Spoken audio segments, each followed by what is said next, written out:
Joined by Catholic men's basketball coach Aaron Kelly as we get ready to start the 2022-23 season. Aaron, after a 17-7 season a year ago, you bring back a lot of experience and production. 6 guys that started at least 6 games coming back, 4 guys that started 10 or more games returning. What level of baseline does that kind of put you at with guys that know the system, that have experience, and have produced for you? Yeah, I think it means that we can hold them more accountable right off the bat. You know, our base level right now is higher than it was a year ago. We're more advanced offensively. We're definitely more advanced defensively. We can get to more layers of our offense and defense earlier. So hopefully it translates to more wins in the preseason. Your 3 leading scorers return in Jesse, Tommy, and Jake, and 2 guys that were given all landmark accolades last year in Tommy and Jesse, and then an all-region guy in Jesse. How does it start with those guys, and then how do you kind of feed the other guys in to help fill in the gaps? Sure. The big challenge to those guys is now, can you be great individual players, which they were last year, but now also help some of our younger guys come along? And, you know, can they turn a little bit more outward and become leaders? And when they're not playing well, can they still help us win? And Tommy and Jesse in particular have worked really, really hard at that this preseason. It's a new challenge and a new role for them, but they're embracing it as best they can, and they are emerging as not only great players, but really good leaders in the program. You know, you bring in 5 freshmen and a transfer, but having that kind of base of experience and guys that know the system, how much easier is it to bring those younger guys along when they have somebody that they can look at that knows the ins and outs of what you want to do?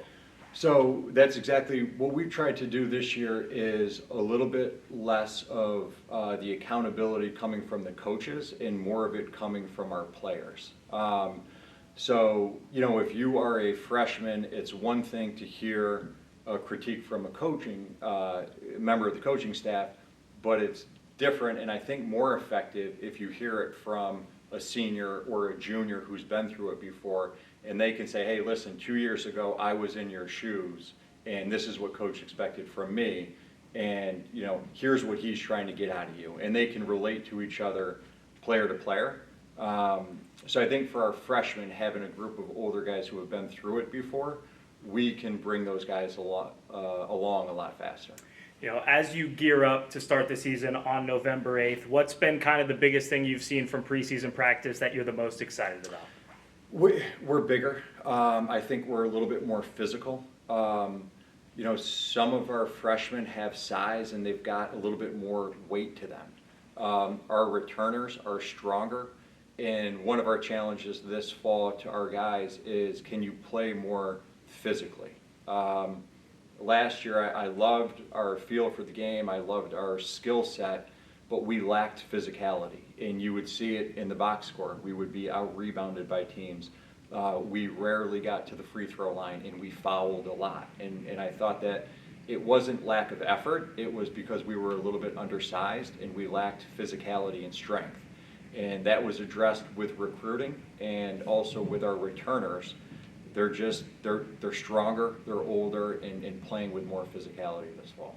Last question I have for you, is you get through the early parts of November and then early into December when you have a slew of non-conference games and tournaments. What is the biggest thing to see from your team as it readies for landmark play?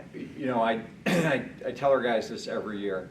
You know, whoever starts against Stevenson, I would be shocked if that is the starting lineup that we go with for the remainder of the year. We know who some of our better players are, who are going to be cemented in the rotation, and now what we're looking for are guys who blend well with one another. So it's not just about, you know, somebody's talent level, it's like, how well do you play with your teammates, or what group of guys play well together. And that's what we will toy with. We've got 20 guys on our roster, and without exaggeration, every one of those 20 could play in a game and add value, you know, to our team. So it's going to take a lot of tinkering with the rotation, and my goal is that by the time we get to league play, and most importantly by the time we get to late February, we've got that rotation set where we're firing on all cylinders. Really looking forward to the season. Thanks so much for your time. Thank you.